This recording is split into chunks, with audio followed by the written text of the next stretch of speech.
It's time for Market Explainer, your number one business news podcast. Hosted by Danny and the big man. And it starts right now. Before we jump into that, I want to tell you about our Patreon. MarketExplainer.com and our Patreon, patreon.com/marketexplainer. I want you to go there. You can join. Our full-length videos are available there.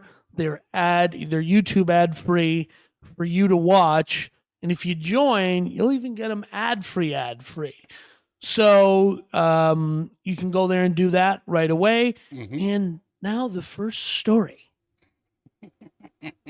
So my good friends over at Microsoft, my cousin Satya Nadella, who's the CEO, they're making a modest acquisition here. What did you think? 70 billion, 69 billion, something like that. Largest technology acquisition in history. You know what I mean? For Microsoft, No, can't be. So yeah, it is. Here's the deal. When I say potential acquisition, not acquisition, they've obviously submitted it. Potential because I guarantee you this is relatively new, within the last week they've announced this. I would put money on the fact that in the next couple of weeks, you're going to see Sony come out with an antitrust lawsuit. Here's why. So? Because right now... Can I tell you what the problem is with that? You don't have any money to bet. Sure. Yeah, let's go with that. I'm just saying, dismisses the big man even let you into your own accounts? No. I would be betting her money. Yeah, okay. That's what I thought. So they're gonna file an antitrust lawsuit. They're gonna claim, absolutely. And really? Even if they ultimately lose, they can push off this acquisition year after year and keep it up in litigation for years. Fair because their argument is going to be that there are already only 3 or 4 big names in gaming. Sony, Microsoft, again, Blizzard and Activision would be number 3 behind those, right? Yeah. And then some of your third-party ones, right, that get much smaller after that. Yeah, much. Yeah, the lion's share of the market, 80% is 3 or 4 people. Absolutely. And especially when you talk about high-profile games that are exclusive to those platforms. Now, Danny's not a big gamer, so some of you out there will probably be more adept to this. But when you think of... Go ahead. In preparation for this story, I watched a bunch of Instagram reels of people talking about it. So I am fully, aware. Well, look, by acquiring Activision... right, Blizzard, they get access to very specific games that then they can turn around and not allow PlayStation to put on their people to play on PlayStation. They can now play World of Warcraft on Microsoft Xbox. They can play Overwatch, or they can play these other that are exclusive to Activision, Blizzard games. Yes. So what they're really purchasing is exclusive rights to these games. And the names you just said, those are video games? Yes. Well, but look, they're not games? just video games, but they're titles of video games that are the most popular in history. Call of Duty, which is a huge Activision product, right, is one of the most played video games in the world. I mean, they do tournaments around Call of Duty, right? Esports and stuff like that. And COD, is that an exclusive to PS, like to PlayStation? I'm sorry, say that again. Call of Duty is exclusive to PlayStation? No, it's not.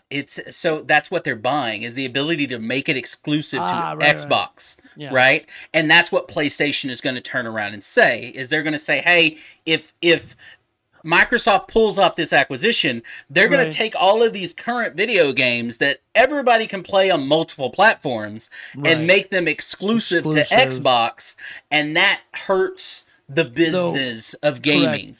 Now, if I was Sony, and in our last episode we talked about Sony trying to build an electric car, I would have said, hey, stop trying to build an electric car and instead go buy this company.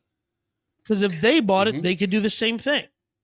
Well, and look, there's a difference between Sony and Microsoft in just size Market of business and marketing. I mean, you're talking about, okay, let's kind of put this in perspective when people go, well, that $68.7 billion, they're overpaying for Blizzard, which from a stock standpoint, they are. You're talking about right now, it's about $80 a share. They're willing to give $95 a share. Yeah, so isn't Microsoft's market cap like $2 or $3 trillion, something like that? Some ungodly sum of money that only the Federal Reserve has. Just in cash, Microsoft, just in cash, sitting in a bank account that they've disclosed last quarter, is $140 billion. Yeah, so they don't care. And they're this quarter, they're looking just to add in cash, correct, another $50 billion. Yeah, so they're doing they're going to have almost all of this money just in cash this quarter. They don't care. It's 3% of their market cap. $70 billion is 3%. Right. So this is you walking in to the HEB and going, yeah, I'll buy an extra lightning cable for my cell phone because I left it in the other car. I don't care. Right. And I'm going to store it. I'm not even going to use it for the next 3 years because I put it in my glove box just in case I need it. Right. Correct. It doesn't matter. It's insignificant. Now, here's what I've seen is that people within Microsoft are saying, we're not going to do that. We have no interest in turning these titles into Xbox exclusives, and we will continue to maintain some of the PlayStation exclusives at Activision. I don't know if Blizzard Activision has a PlayStation exclusive title, but they don't because they're a third party. So PlayStation, to be exclusive, you have to create that product, maintain that product, an internal product. PlayStation only has a couple of games that are exclusive to PlayStation, and they have been Sony games forever, way back to PS1, and that kind of stuff. So I have a PS2. I have a PS1. and I have a Nintendo 64. And I have a Sega Genesis. And this is a complete aside. When they did the Super Nintendos, like Nintendo came out with their, and what was it called? I forget what it is. The Super NES remake, the reboot, the reissue of it in the watch game. We called it a reissue. And then Sega did too. I bought some for my younger cousins because their uncle or their father, who was my uncle, bought me a Sega Genesis. And I didn't buy one for myself, and now I hate myself. You're talking about like the remakes where they had 100 games already on them. Every game that my parents couldn't ever afford me to buy, and that's fine because they were struggling. And my uncle really just wanted to play the Sega Genesis himself, but he was trying to go to medical school, and my grandfather would probably beat him if he found out he was playing video games. So he just bought it for us as a gift and would just come over to our house to play it all the time. I understand. I do have one of those. But look, here's I don't think this is not for Microsoft just a gameplay.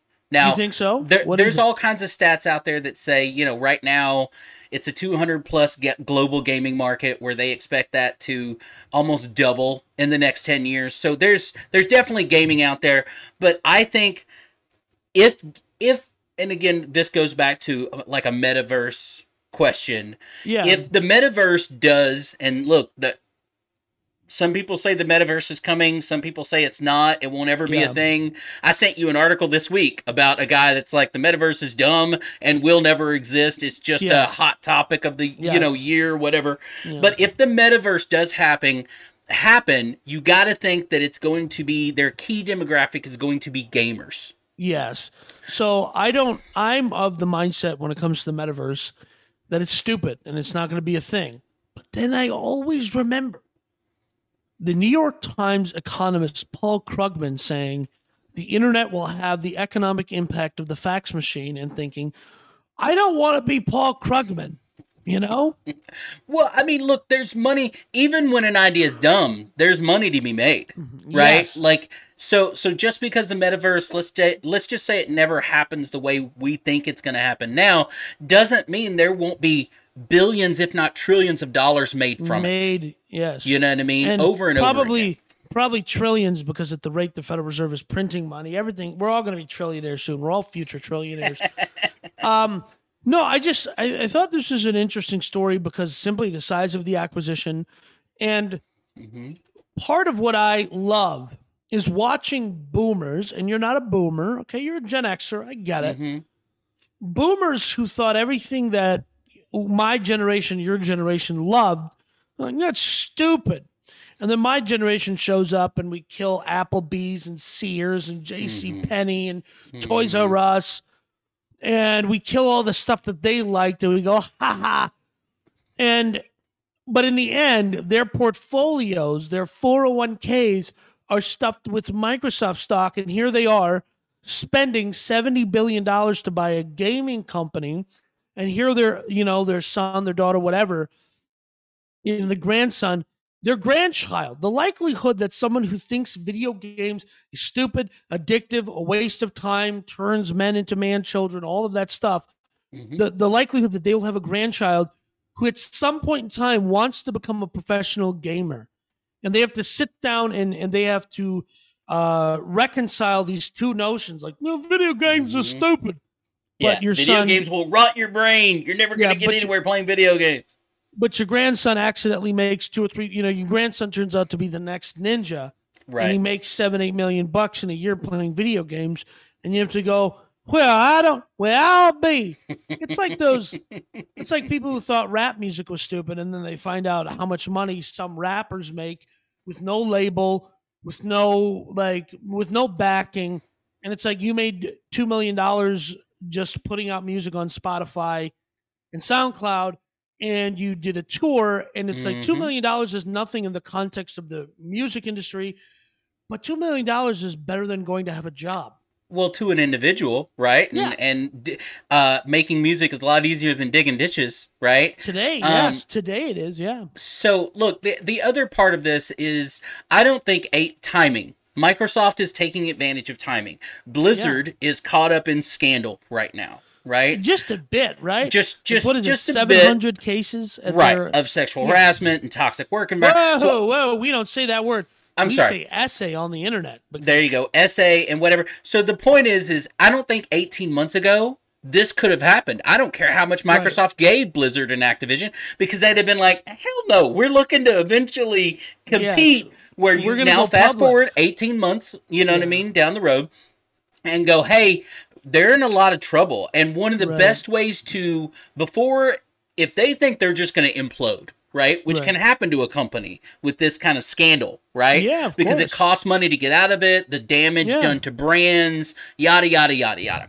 If they think, hey, we've got a chance to crumble. Right. It may be 5 years from now, but we got a chance that this takes us down, or at least mostly. Why not go out and sell overpriced to Microsoft?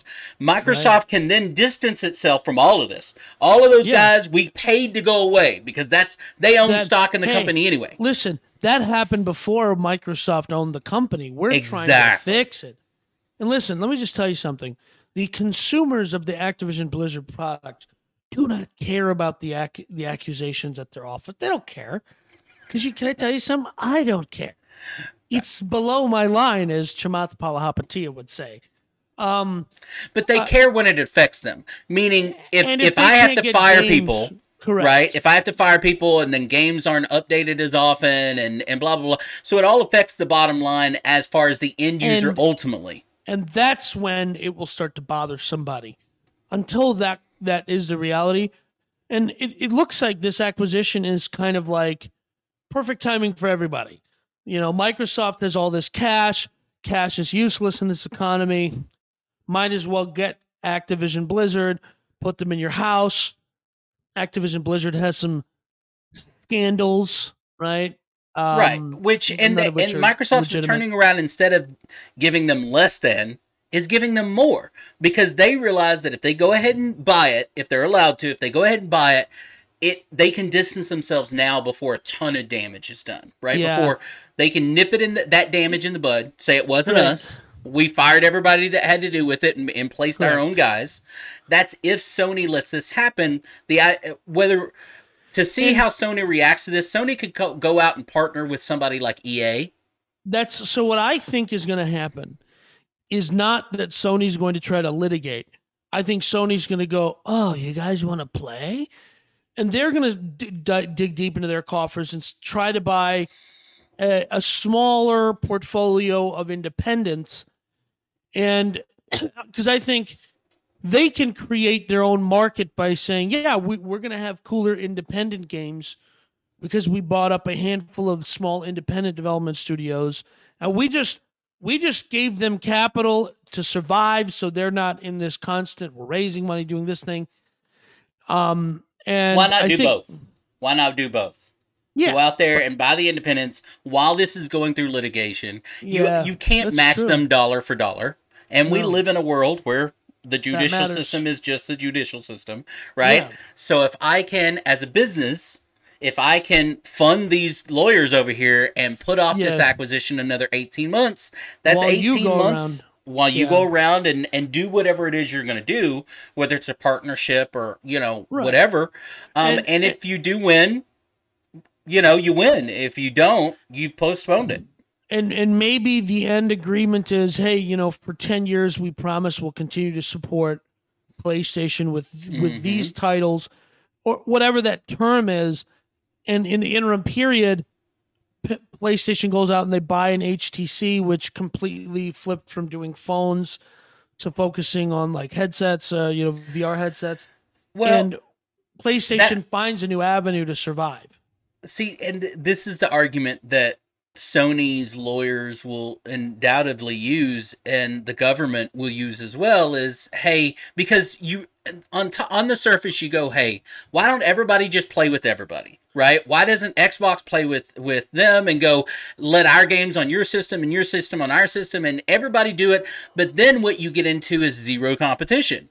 And when there's zero competition, the product suffers, the support suffers, and all of that. So if you get into the situation where all the games work on every system, you basically you don't need these systems, you just need a gaming PC. Like, isn't that all you've done?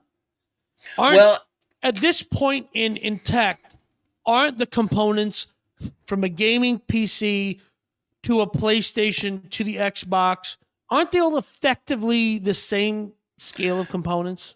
Well, no, your gaming PC is below. Your gaming system is below. Your technology in the newest levels of gaming PCs, like not PCs, but gaming consoles. Yeah. They lose money selling consoles. It's about the titles. Because it's about the title. That's where they make their money, is the monthly access, the games. That's where. So they they have never made money off of consoles. So let me ask you this question. If what you just said is the reality, what is the flipping point of making consoles?